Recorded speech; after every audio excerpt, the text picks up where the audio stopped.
Okay, I think we can start. Nice to see everybody. Today's our 107th class in our ongoing series on the Siddur, and I don't think we'll finish the second paragraph of the Shema, but we'll see how far we get through it. So we were talking on the rewards of the Torah, and how the Torah rewards are all material. So we discussed a fair bit about that last week. We can relate to it better. The Torah is concerned about Olam Hazeh. The Torah is not concerned about Olam Haba, really. That's our concern, to make this world better.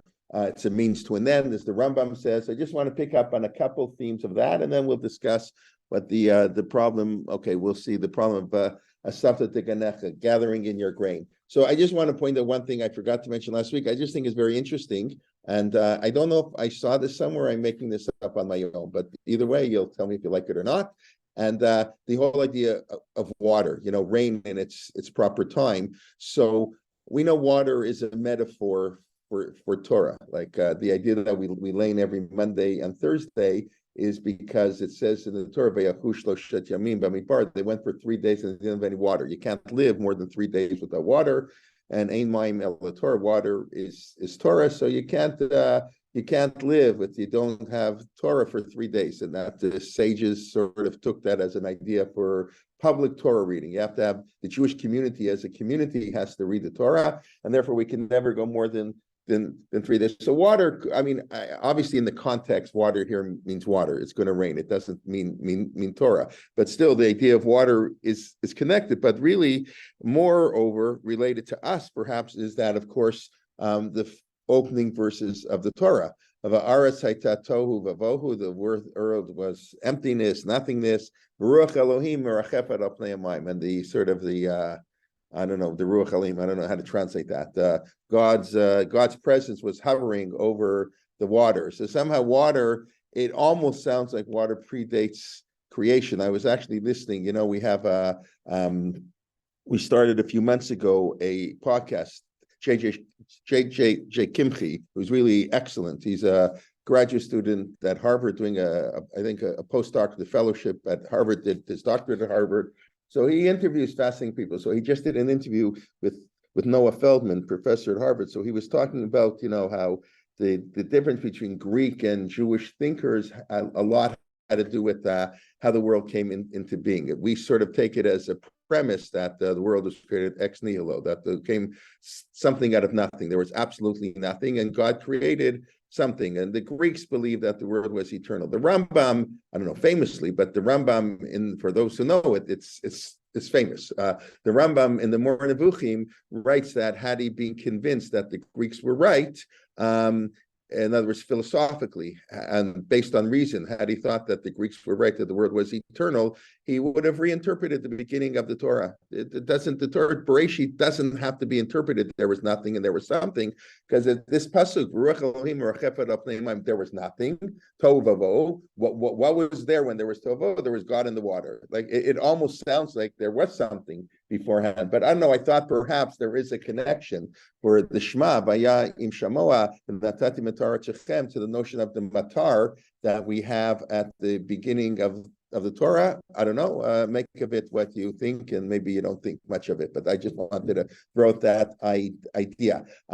One other thing to point out: all these rewards in the natural world. So the Ramban actually claims that this was sort of, you want to call it an anti-idolatry polemic.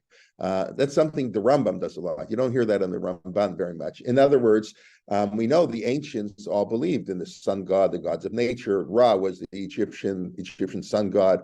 They believed nature was a god, and the Torah sort of wants to downplay nature, to say that God is the master of nature. You think it rains because the rain is a god. Absolutely not. God is the one who controls the rain, and the rain will rain when God says it rains. So to us, maybe this sounds very strange, and but that's in the context of the Torah. That's what he says. We know this is something the Rambam does very, very often, where the Rambam historicizes elements in the Torah, and he explains it based on the cultural milieu that the Torah was given in.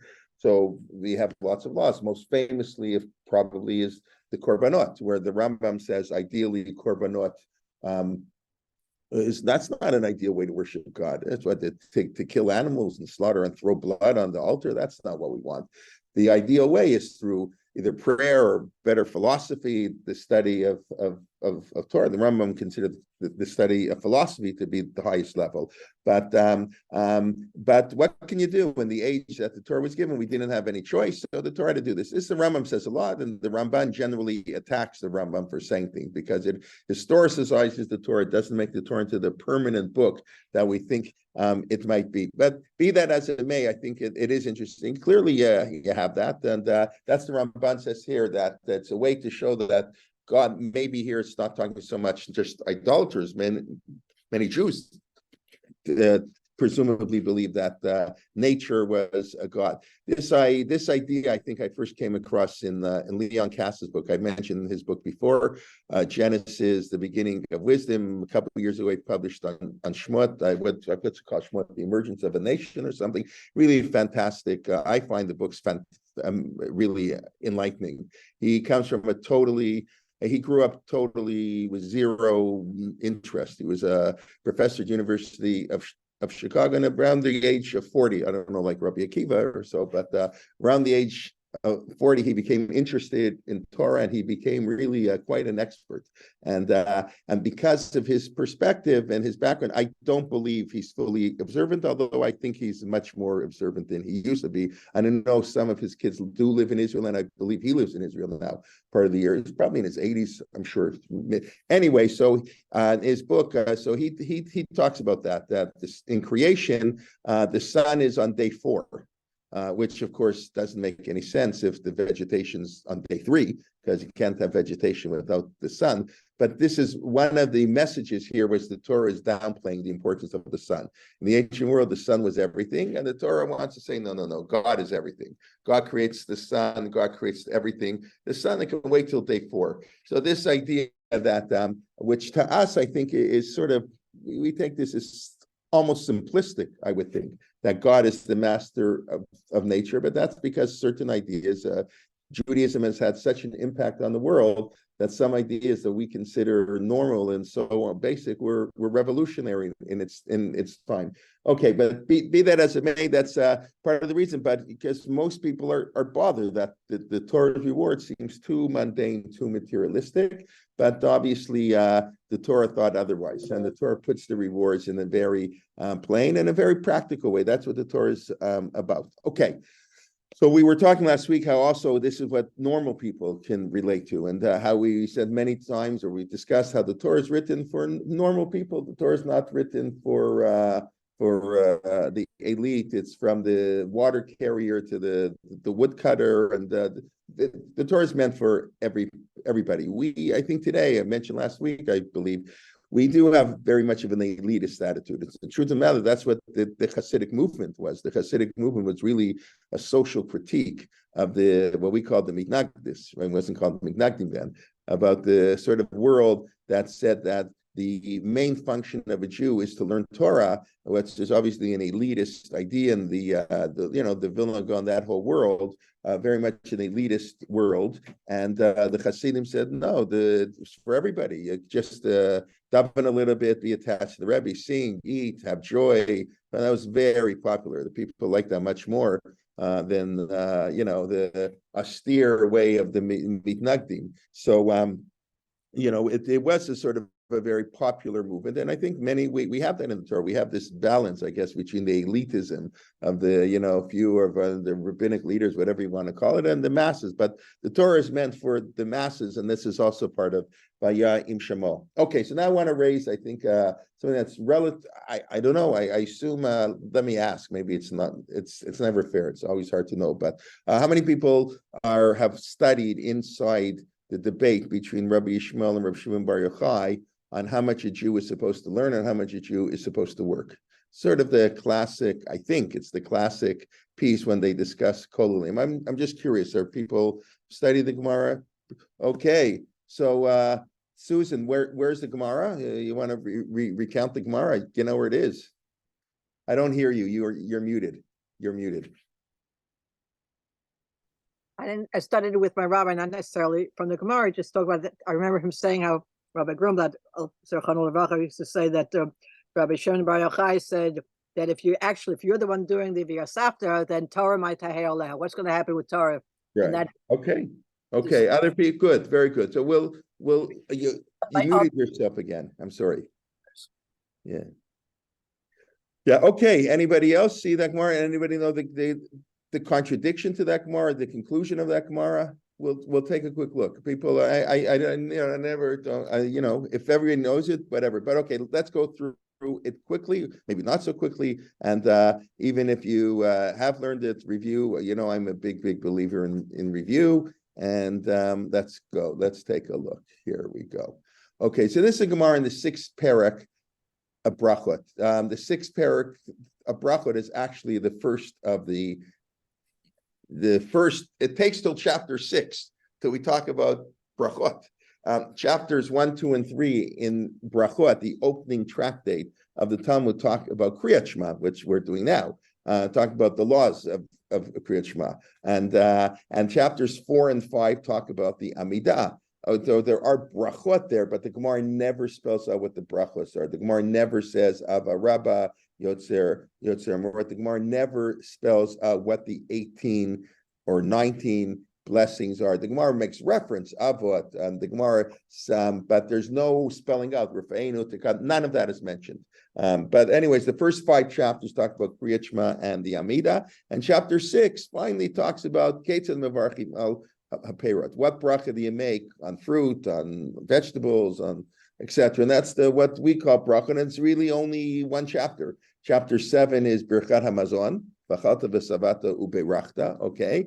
And chapter 8 is other things in the meal, and chapter 9, just an overview on Masechet Brachot. Chapter 9 is all the other brachot, on thunder and lightning, on winning a lottery, a parent passes away, all the brachot we make for other occasions. That's the 9th chapter. Okay, anyways, so the Gemara says like this. Tana Rabbanan, everybody can see it, I presume.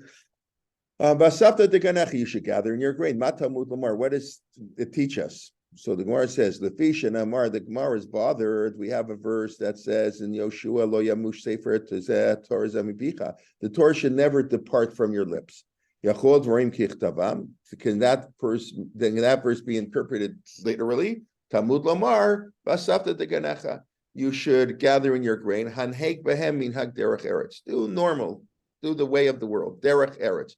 Derech eretz has many meanings. Derech eretz, if you're a Hersheian, derech eretz means culture. Torah im derech eretz. But derech eretz means the path of the land, the way normal people act, so they can change. We often use it in terms of manners, like good behavior. Derech eretz the Torah, but derech eretz there also means the ways of the world.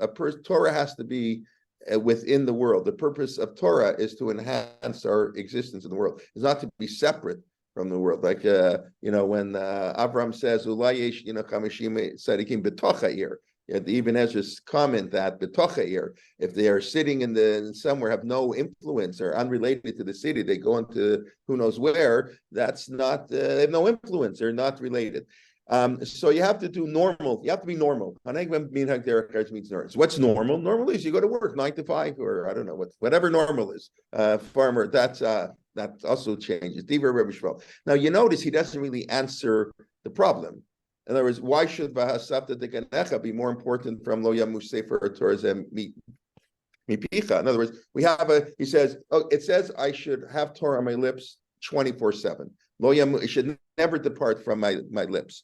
So can it be literal? It can't be literal. Why? Because it can't be literal because we have a verse Sapta Deganecha. Okay, but fine. So Sapta Deganecha comes to limit. That's what the Gemara is saying, but it doesn't really explain. So what is Lo Yamush Torah Zemipicha? So you can just say it's an idea, but I think really what he's saying is, of course, there is theoretical Torah and practical Torah. I've spoken about this in the past. You don't have to be learning Torah to have Torah all day. When you go and work in your law office or in the hospital or investment banker or you're a social worker, whatever you do, you have Torah with you. The law. You're a farmer. Every gatleket, shichach, peyak, dilayim, every mitzvah. In other words, Torah doesn't mean necessarily learning Torah. Lo yimish sefer zeh term vicha I don't think it really means learning Torah. It means the mitzvah of the Torah. The Talmud is sort of here understanding it in terms of learning Torah. That's in the question. They say, no, can't be learning Torah because you have to gather your grain. So you have to gather your grain. When you gather your grain, you're going to leave for the poor. And so the verses aren't contradicting. They're just explaining, I think, that Lo Yamush Sefer HaTorah means the book of Torah, the instructions of how to live your life, not learning Torah. Right, that's would be a very modern explanation you give today, but that's the Rabbi Shmuel. Okay, Rabbi Shimon Bar Yochai says, Efshar Adam, it's such a beautiful, like poetic way almost. Is it possible? Adam Choresh Bishat Charisha, a person can plow in the time of plowing. Vizoreya Bishat Zriya, and he plants at the time of planting. The Kotzer Bishat Ksir, and he harvests at the time of harvesting. The Dash, and he winnows in the time of winnowing. Dash and Zora, different forms of winnowing. God, I'm not a farmer, but Zora Bishat Ruach, when the wind comes, you throw it up to the wind, and the wheat and the chaff separated.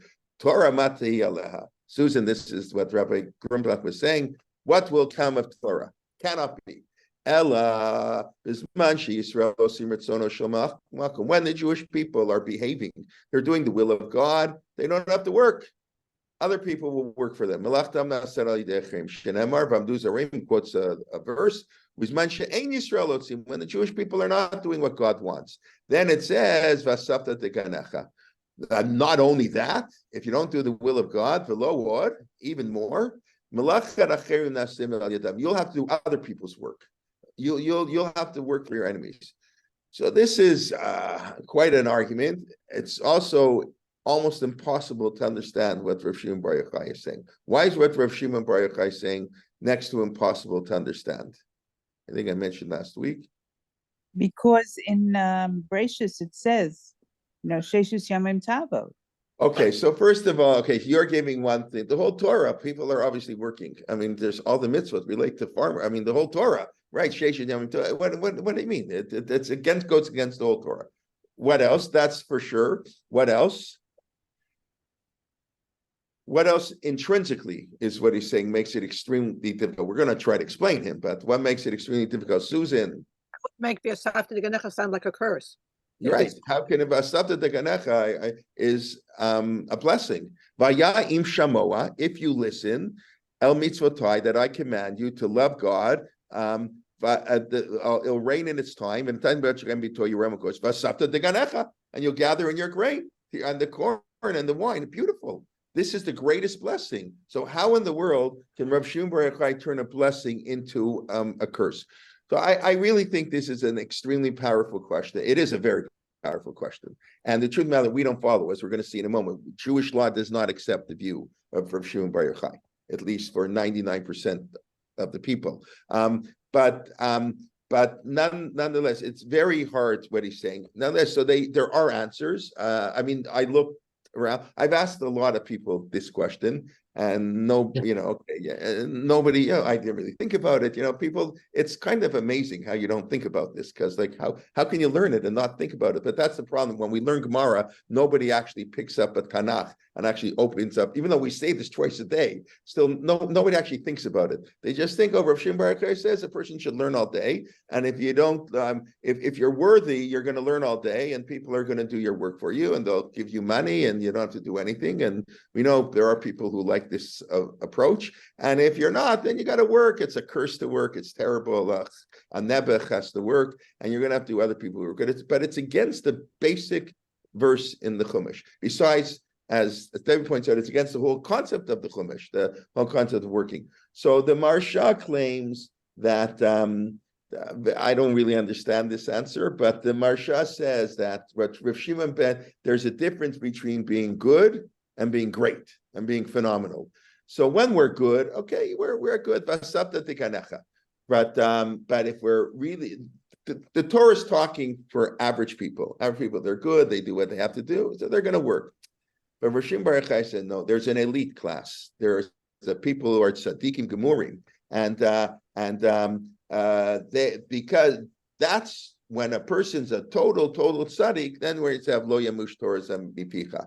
So you're right. In other words, Rav Shimon Bar Yochai admits that for the average person, vasapta deganecha is not such a terrible thing, but really for the ideal we have to strive for is to have this notion that we're so righteous that our work is not done. It's kind of like the Ramban says, and I would argue that even if we accept Rav Shimon Bar Yochai, which we're going to see in a moment, we don't. But even if we were to accept his view, even it would apply like to basically nobody. The Ramban has an unbelievable comment. I didn't think of this in advance. The Ramban says, that real tzaddikim shouldn't go to a doctor.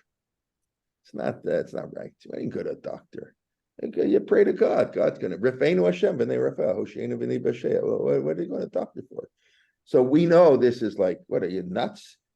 V'rapo yirapeh, right? That's the mitzvah in the Torah to go to a doctor, and the Gemara says that a doctor who doesn't charge is worthless. If I punch you in the face, so one of the things I have to pay is I have to pay your doctor's bill. That's one of the 5 things. When you hurt somebody, nezek, tsar, shevet, ripui, and poshet. Won't go through that now, but ripui. So I have to pay damages and pain and suffering and embarrassment, loss of income. I guess I am going through them. And then you have to pay for his doctor's bills. So, okay, my friend's, my first cousin's a doctor, and he won't charge you. So I can say, what are you, crazy? I don't want to go to a doctor who doesn't charge. You get what you pay for. I want a doctor who charges a lot of money. Then I know he's good. V'rapo yirapeh.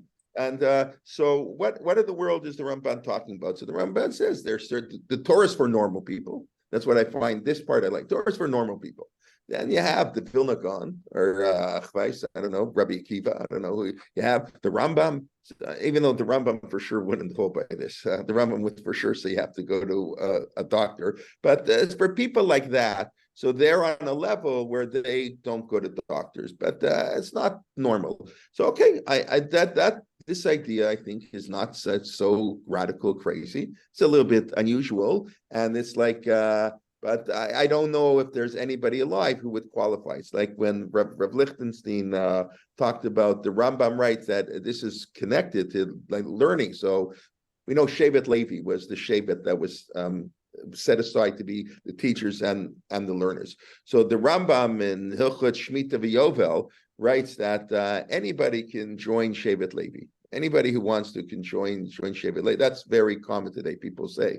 That's one of the, I'm not getting into the whole discussion, Kololim today, but obviously it's related. So where's Shevet Levi? So Rav Lichtenstein wrote an argument, Shevet Levi. Look what the Rambam writes. I didn't quote it here, but the Rambam says a person who's going to dedicate his life, he wants to be a member, you want to convert to Shevet Levi. So you got to be like somebody who, like Ben Azai. Ben Azai didn't get married because he couldn't do anything except Torah.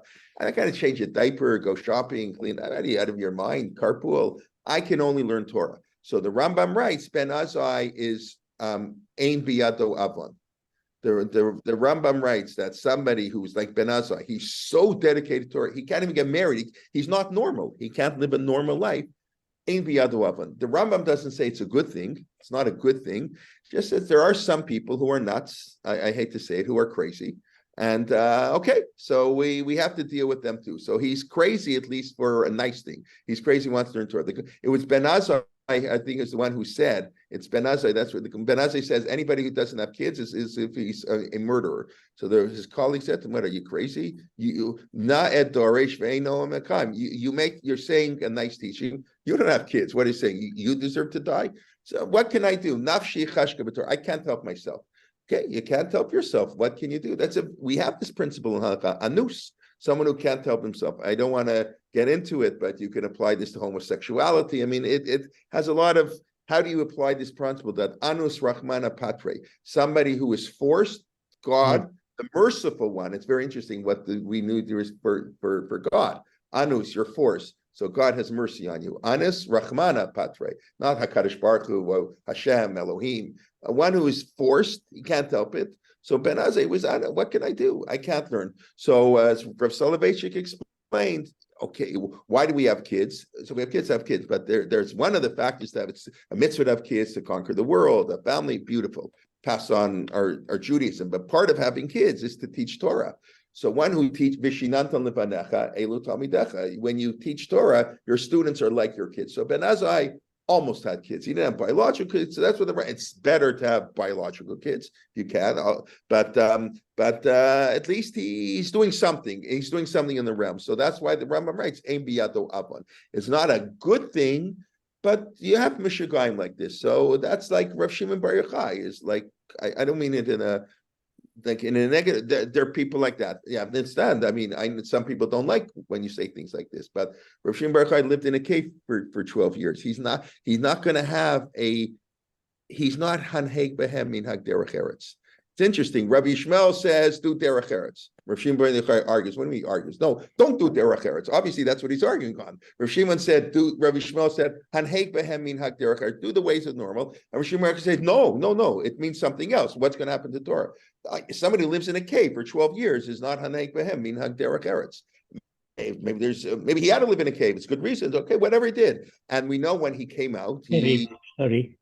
Yes. Dr. Zucker, you want to say I'm something? muting myself. I'm just muting myself. Sorry. Okay, sir. Yeah, so he says when we know when he came out of the cave, he saw somebody working, he gazed on him and he basically killed him. That's what the Gemara seems saying. God said, get back to the cave.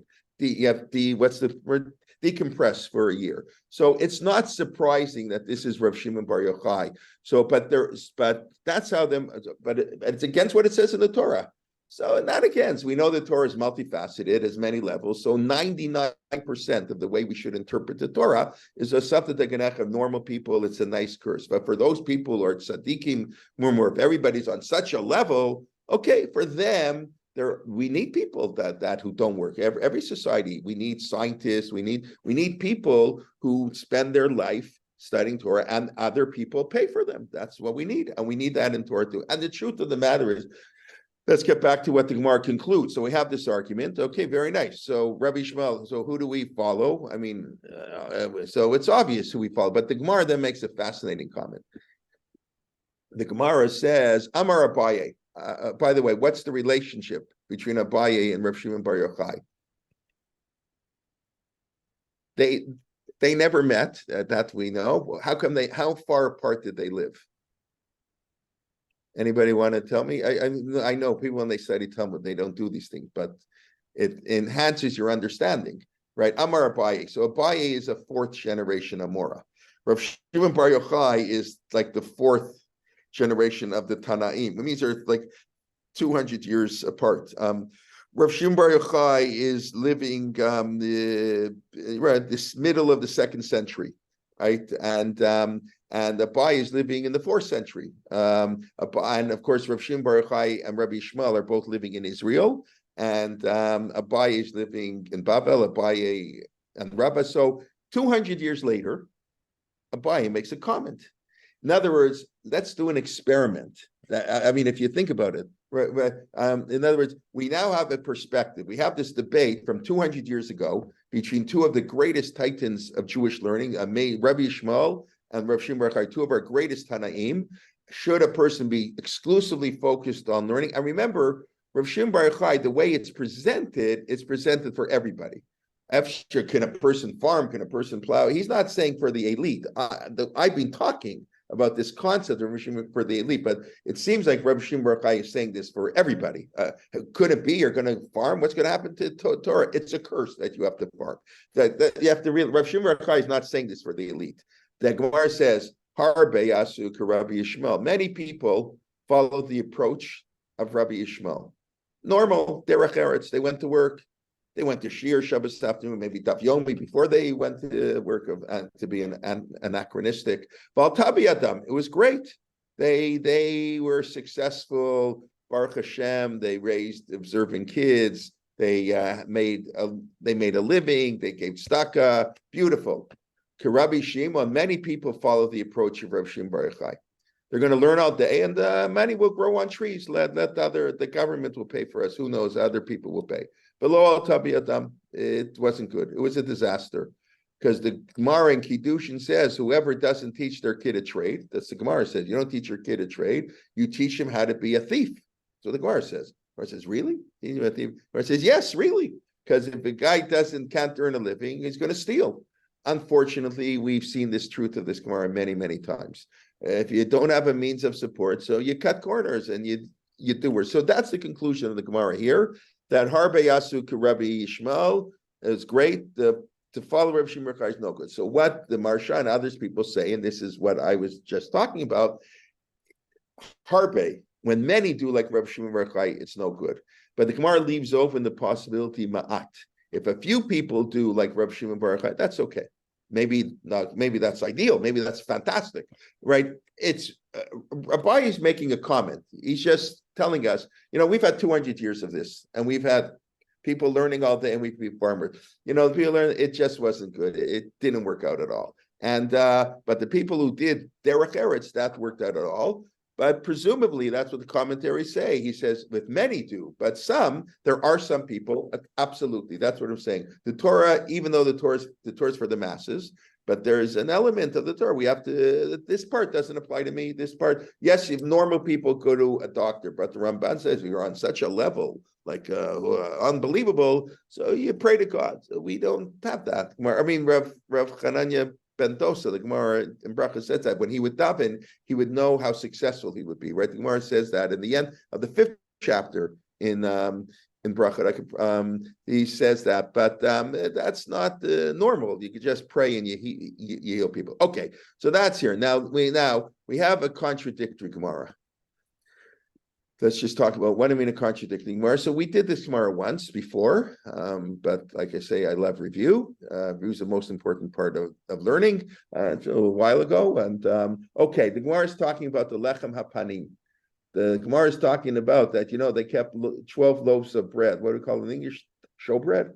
They kept 12 loaves of bread on the table, Mizbeach HaZahav, on the golden table, and it was one of the miracles of the temple was it was fresh. They would eat it a week later. They would divide it between, the Kohanim were divided into 24 groups, subgroups, and every week you were on duty once every 24 weeks, and then you only worked one day in that week. Then you were subdivided into groups. So you worked one day, but the whole Mishmar came in, so they divided six and 6 loaves, I think. Then there's 7 and 5, I think it's some. Or Bilka was punished. I don't remember all the details, but you had 6 and 6. They would divide it between the coming in and going out. They were eating the bread baked last week. So the Gemara says that the bread has to be on the table tamid, has to always be on the table.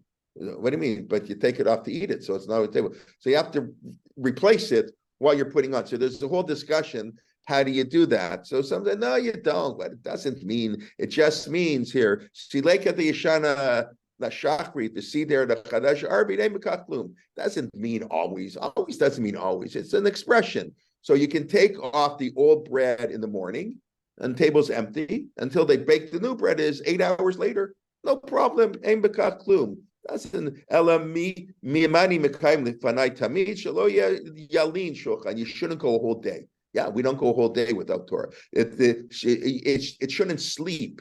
That's the word tamid doesn't mean always.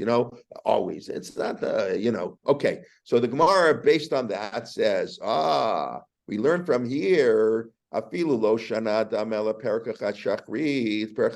if you just learn one chapter in the morning and one chapter at night, you have to learn Torah all day. You fulfill that verse. Remember that verse we saw in Brachot, Lo Yamish Torah Zer Mipicha. That Torah is constantly with you. That verse that Rabbi and Shimon Bar Yochai said means you have to learn 24/7. And Rabbi Israel said, no, you don't have to learn 24/7. It's just minag derech eretz. Means Torah doesn't just mean learning, but here, even if it does mean learning, he's saying the word tamid doesn't mean lo yamush, it should never depart. Doesn't mean it has to be always. It means the whole day, a little bit in the morning, a little bit in the night, good enough. Then you're learning Torah constantly. It's a beautiful idea. If you do, every day, I don't know, you exercise 5 minutes in the morning, everybody will tell you that. The doctors, you do 10 minutes exercise in the morning, 10 minutes exercise in your life, it can extend your life by 15 years. You don't have to exercise all day. A little bit is so. I exercise every day. It's every day. I learn Torah. So that's what the Gemara says. Then the Gemara picks up on that. He doesn't say what, just the chapter day in the morning, chapter in the evening. Amar Rav Shimon, Rav Yochanan, Mishum Rav Shimon Bar Yochai. By the way, we have this a lot. Rav Yochanan often quotes Rav Shimon Bar Yochai. But anybody if you're sensitive to Talmud, you'll notice what's the strange word in this this phrase. Amar Rav Yochanan. Mishum. Yeah, Mishum. What should it say? Amar Rav Yochanan. Amar Rav Shimon Bar Yochai. Amar, right. Why does it say Mishum? Normally, when the Gemara quotes like a lay, I learned from him, who heard from him, that's what the Gemara does all the time. It's very important who says what. Amar, this one quotes this one, who quotes this one. So it says Amar Rav Yochanan, Amar, who whatever it says. So why does it say Mishum? So the Gemara in the spirit of. I'm sorry? In the spirit of. He never learned with him. He didn't know him. Rav Yochanan is the first generation Amora.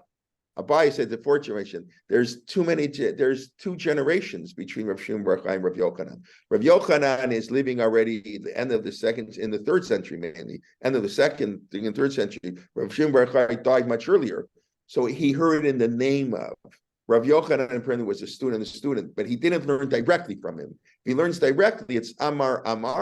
It's so, that's why the Gemara, people think Gemara is haphazard. It is the most precisely edited book in the world. The Gemara, everything is exact, precise, and even all the tangents are precise, why they get from one to another. Rav Yochanan said in the name he heard from, he didn't hear it directly.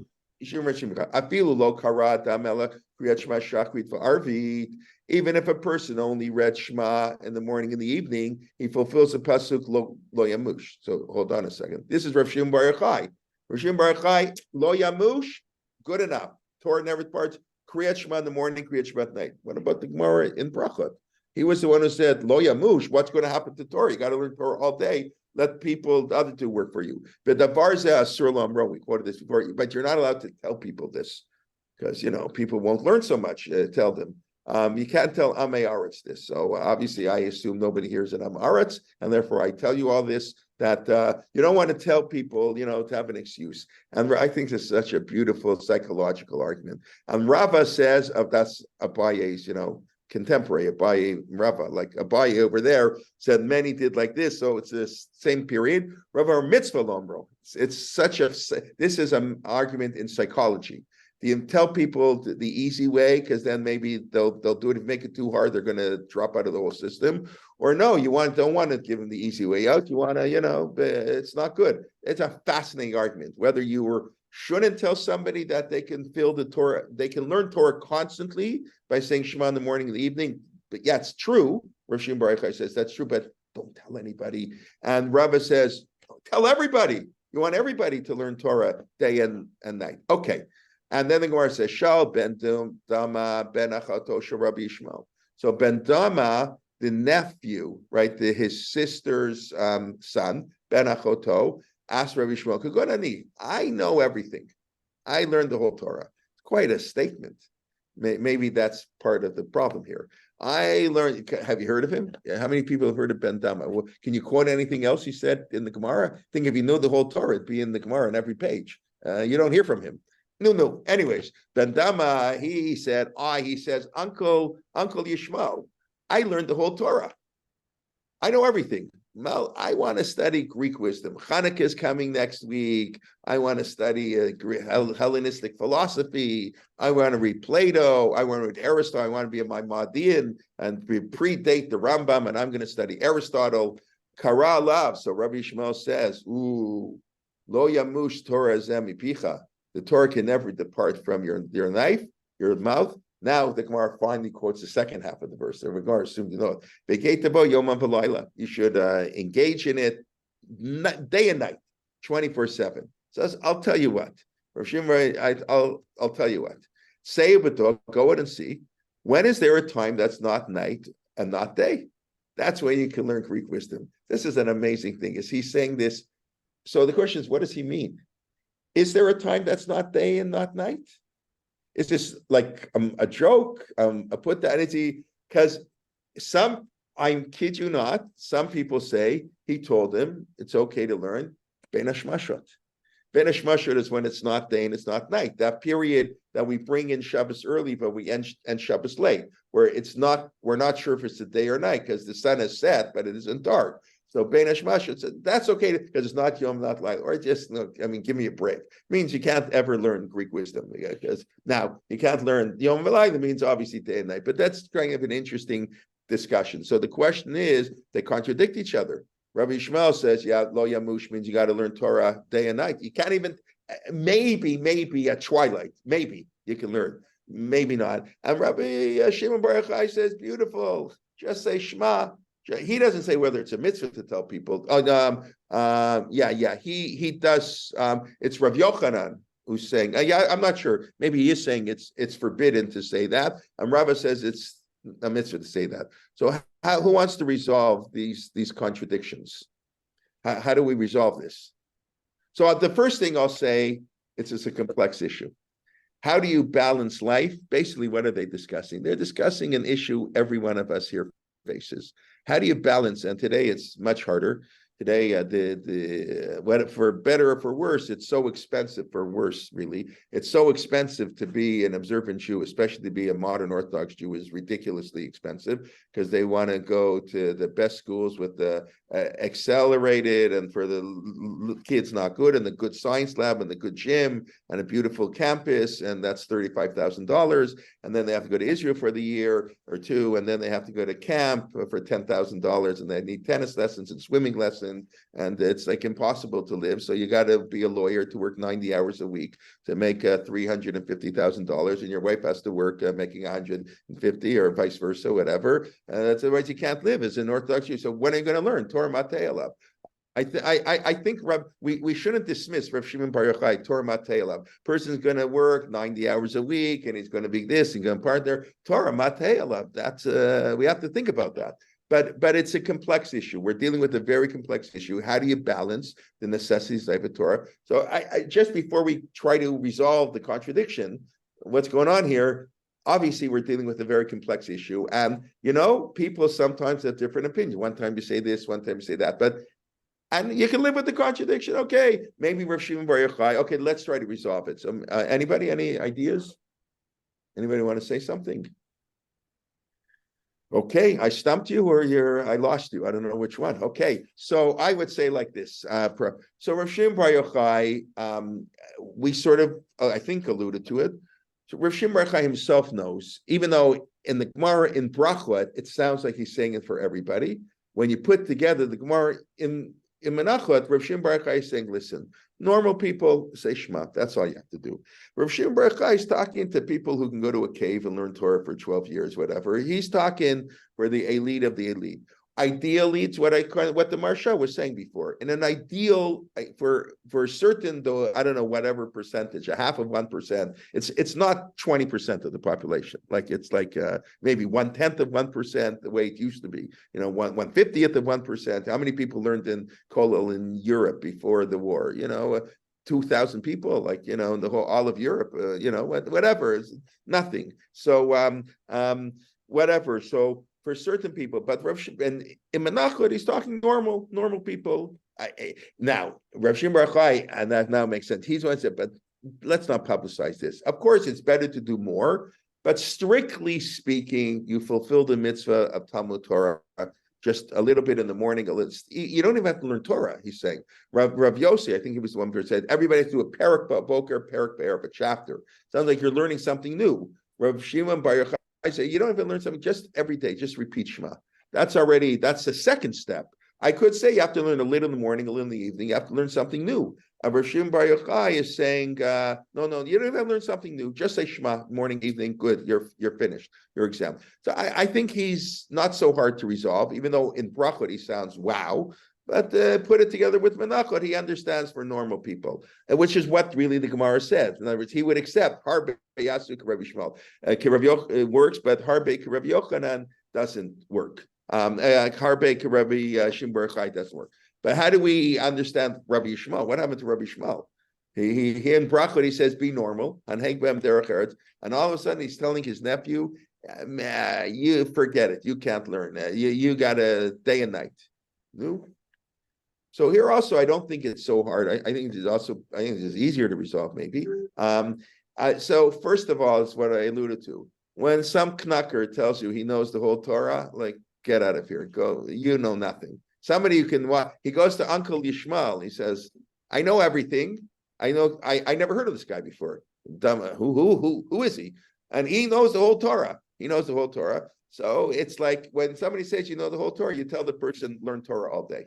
Or if you know the whole Torah, so it could be. Now, the problem with this interpretation, it means the Gemara is like totally not literal. It's a total like family discussion. But still, I don't think that's out of the realm, a possibility that for his nephew, this was inappropriate. You could also say, maybe Takir's nephew was a tremendous Torah scholar.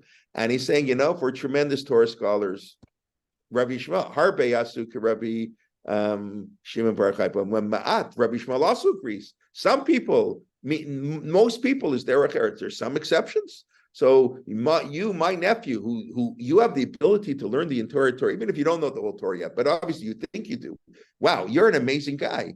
So you're the type of person who should be learning Torah all day. It's the Gemara says God cries 3 tears every day, right? God cries 3 times a day, 3 tears. And I mean, know what the tears of God are. I hope I remember the Gemara in Avodah Zarah. What are the 3 tears of God? For people who shouldn't be teachers, who teach Torah, I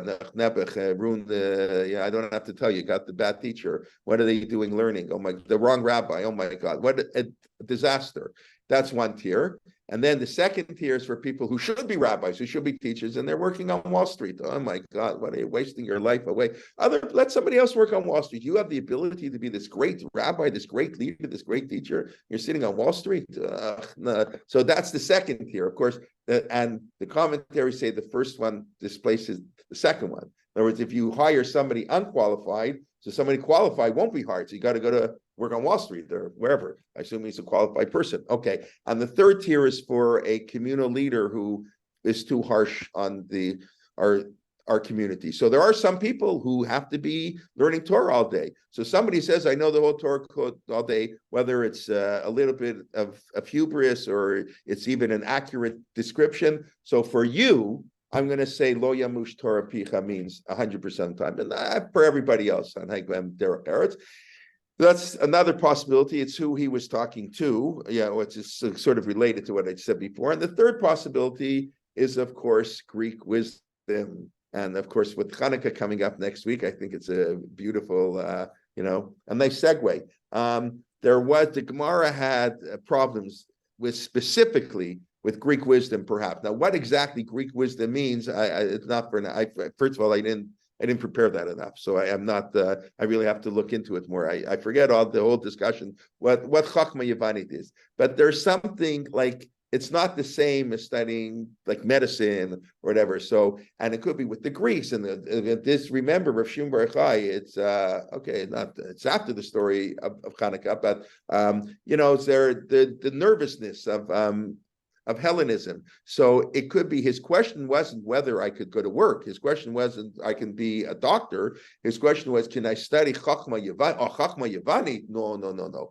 You better learn Torah all day. So that's possible. But I think overall, I think studying these Gemaras all together, and Rav Shimon Bar Yochai, and the Gemara doesn't sort of a biased comment. The bias just giving a comment on what happened. You see this idea that it's complex. And different people should have different approaches and different time periods, etc. You need obviously what went on today after World War II. There was a need to get people learning Torah more. So much Torah had been lost. Okay, we've compensated for that. So you have to change. You have to Abaye saying you have to look at the results. That's a very beautiful idea.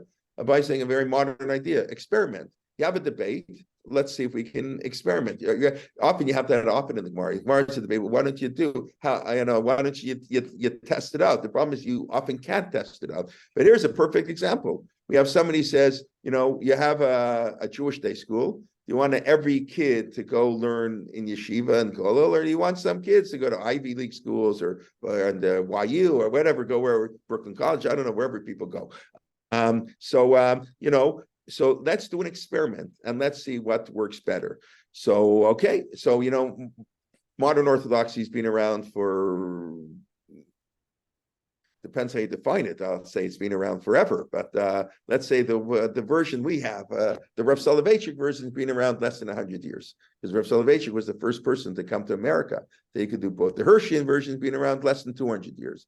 But okay, now so we're approaching about. Let's see, is it working? Is this idea of on Hegman is how what's working better?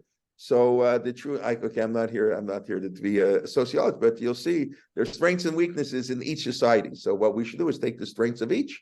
The modern Orthodox should take the devotion to learning of the Haredi community and add it in. The Haredi community should take some of the wonderful endeavors and the openness and the working with other people, whatever, and the Zionism, whatever you want to take from the modern Orthodox community and make the best, but it hasn't happened yet. Okay, but it's so this debate of Asafta de Ganechan, Hekmeh Minhag Derech Eretz, or go learn in a cave. Remember, everybody should learn the whole time. Well, obviously, he's not saying they have to go learn in a cave, but obviously they're going to be very, very different. They're going to be separating. They're not doing there. That's exactly his point. They're not going to do derech eretz. So it's a very complex issue.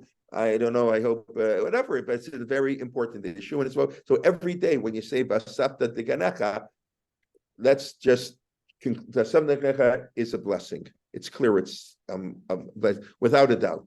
It could be for some people. It's a blessing. It's clear. It's a blessing. That's why Rav Shimon Bar Yochai is so. He's not derech eretz. It's not normal. Okay.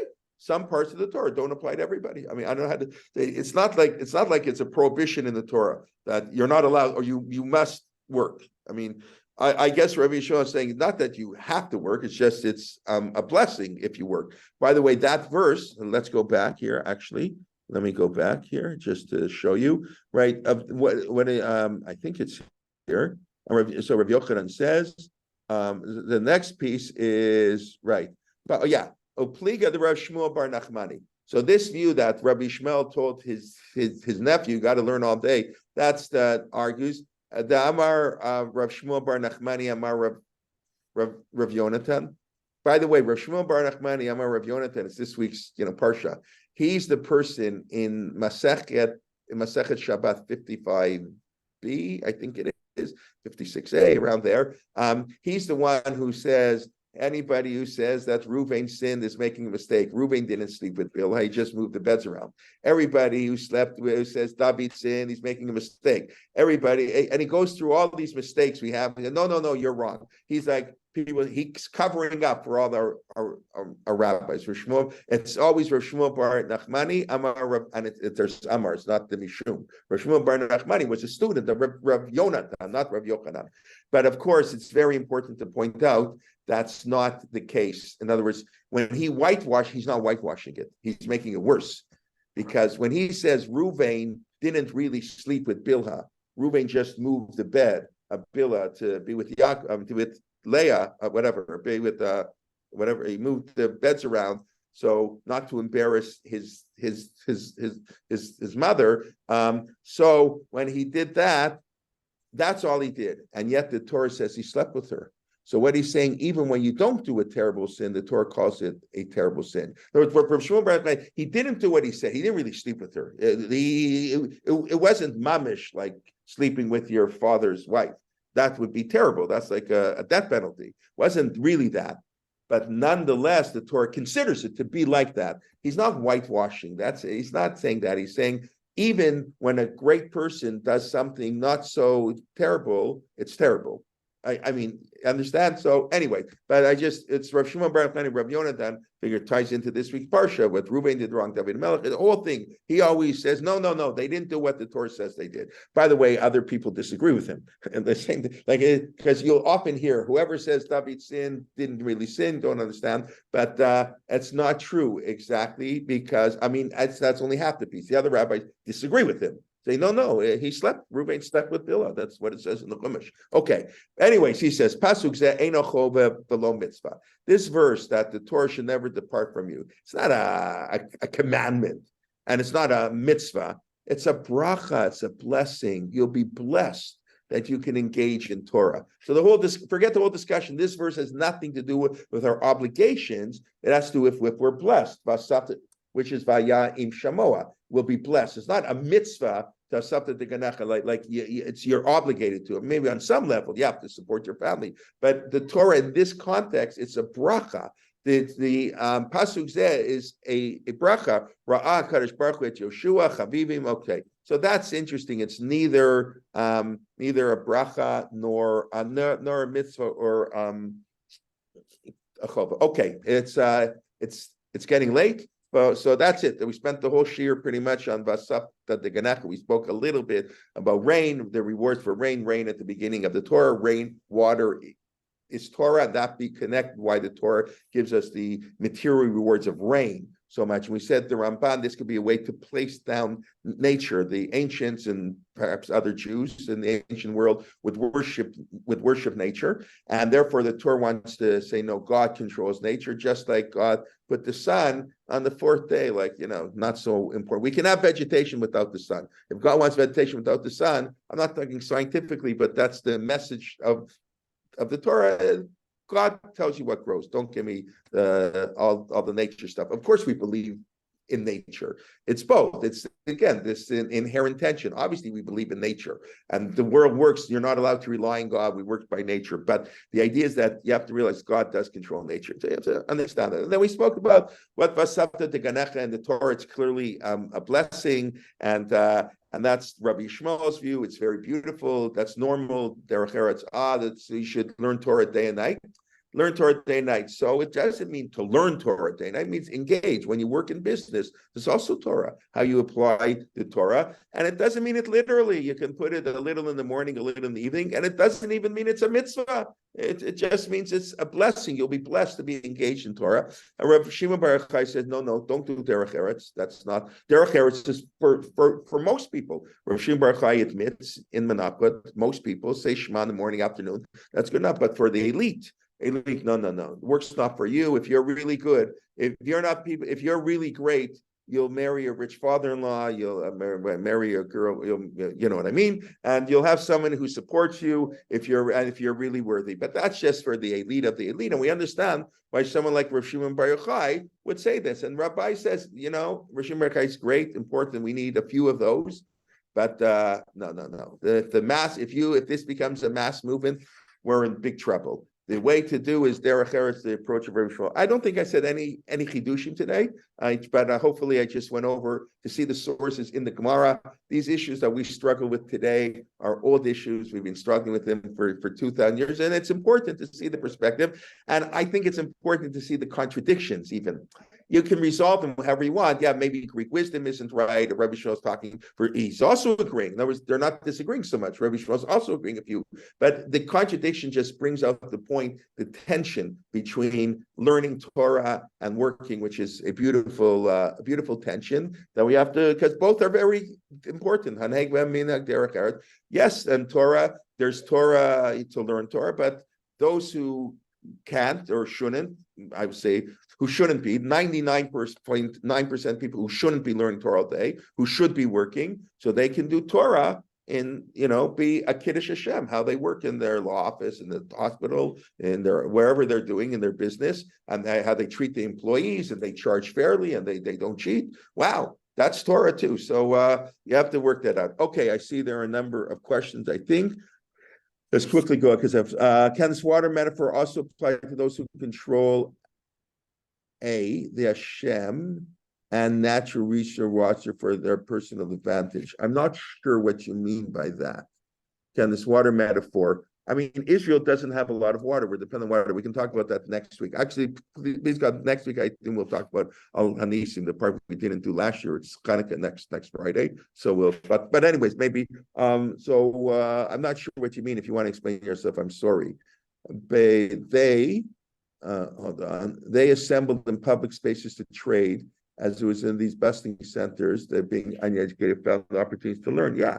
Listen, most people in time to come were not learned. We're absolutely not learned. And saying Shema was great to get everybody to say Shema. Believe me, not every. Yeah, they couldn't read Shema. They know how to read. They didn't have printed text. So maybe that's saying, like, the first opinion, do a chapter a day. What do you mean chapter a day in the morning? What chapter am I going to do?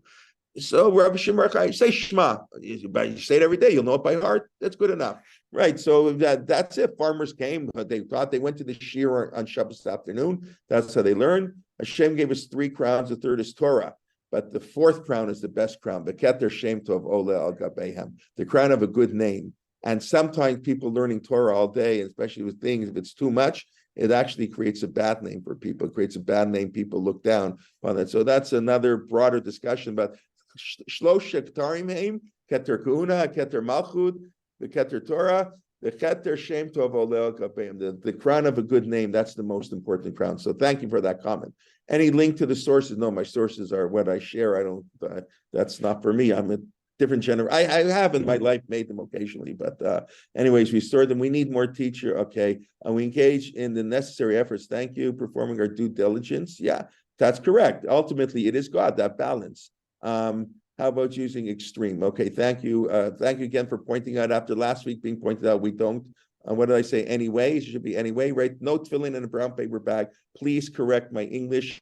It's one thing when I speak, I often, so when I say tefillin in a brown paper bag, I appreciate the correction. So somebody said in sense nuts, I agree. Jay was extreme. Okay, thank you very much. It is not written every 7th day. Shabbat work for 6 days. Yes.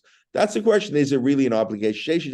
What is that really we assume it is on a certain level is a mitzvah. It's not one of the Taryag mitzvah in the Torah. It's not like an absolute obligation like eating matzah. It's a normal. That's minhag derech eretz. In other words, it's true we say it, and that's normal. I don't know that it's like an obligation, but okay, it is okay. More to discuss about that, but not now. Okay, twilight is in between the night and day. Correct. That's what some say. He told his nephew, don't learn Torah day or night. And some say, no, come on, that's not what he means. It means don't learn Greek wisdom ever. But okay. A Jew is encouraged to trust God. Yeah, for sure. Sure. So again, it's a balance, how much we put our trust in God, but ain't something malanet. We're not allowed to rely on our trust of God. We got to go work. Yaakov Avinu, this week's Parsha. He prayed, but he divided the camp into 2. He tried to appease him and he prepared for war. He didn't rely on God. Had promised him he's going to bring him home safely. Last week's Parsha, I promise you. And Yaakov doesn't know why I can't rely on your promise. Maybe not. Email him if you will be with me. So you see, we can never rely on God. This idea of relying on us, that's not good.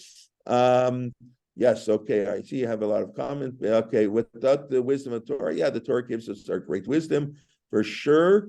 The Gemara does say God determines our earnings at the beginning of the year, except what we spend on Yontif, and I think Hachnas Orchim is the one, and on Jewish education. I don't know what the Gemara means, because I don't know, like we spend on Jewish education, get back. I don't know what that means. Maybe the money we spend on Jewish education isn't used so wisely. I don't know, but that's the Gemara says. I don't know means that God determines how much money we're going to make, but that doesn't mean we don't work. In other words, God will determine how much money we make depending on how much work we do. Like it's not like, okay, God determines on Rosh Hashanah, I don't have to work the rest of the year. Okay. Please, okay, we didn't let's just see quickly. Somebody writing me privately. Okay, yes, immersed in Torah. Beged Yom was a bracha, right? Yoshua, he didn't get it. He spent his life leading Israel in battle. Yeah, that's the sad part is many Rosh Yeshivas can't learn. You become a Rosh Yeshiva, you stop learning. I always marvel how Dr. Lamb, when he became president of the university, still managed, despite raising $2 billion and taking YU out of near bankruptcy and leading the institution for 30 years, how in the world Dr. Lamb could continue to write and publish while he was president is really an astounding feat. Because usually you become a president of a university, you're even a rabbi of a shul. You want to learn Torah every day, don't become a rabbi. The rabbi's job is to close the Gemara, as Rav Chaim says. You have to close the Gemara rather than open the Gemara. Anyways, I do have to go.